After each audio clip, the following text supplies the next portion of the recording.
Today we're going to talk about potentially one of the greatest decentralized consensus algorithms of all time. And I really don't see that many people talking about it, which is amazing to me. And that is proof of stupidity.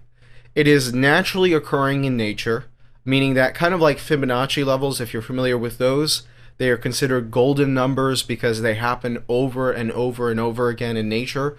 Well, proof of stupidity is very much the same, meaning that you don't even need to write code for it to happen.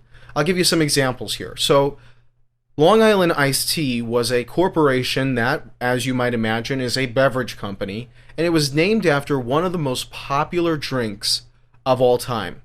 But see, they imagined for something greater. They imagined for something even better than being one of the greatest named companies ever for a beverage because it's based off of one of the most popular drinks we've ever heard. And decided we need more than that. We need to envision a world in which we are more than just a beverage company because we have that potential. And so they decided to implement proof of stupidity. And they decided to rename their company from Long Island Iced Tea into Long Blockchain. Because, they thought to themselves, it still makes sense. We still kind of get to keep that Long Island part a little bit by keeping the word long.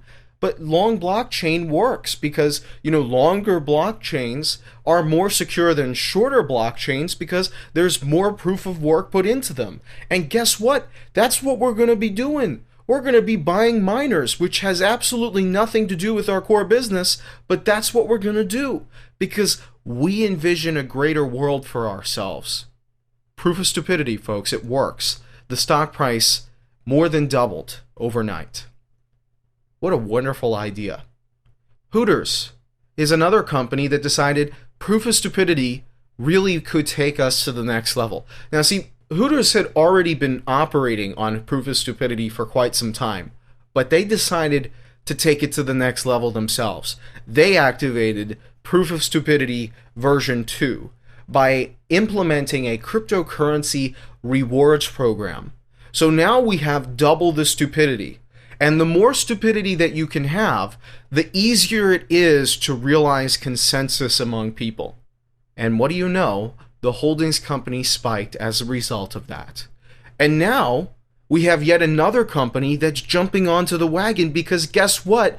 Proof of stupidity is naturally occurring in nature. Kodak. We are now going to have a Kodakcoin.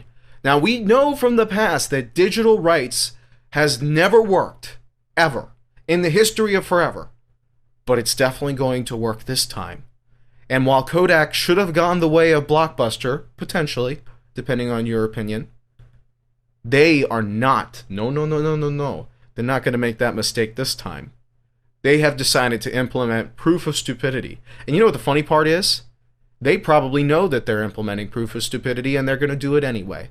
Because they know that it works. Because guess what? It is naturally occurring in nature. So I want you all to realize and think about today, especially if you're a developer or if you're working on the next big cryptocurrency, make sure that you implement proof of stupidity because it is by far one of the greatest consensus algorithms of our time. Seriously, consider it. Thank you for watching.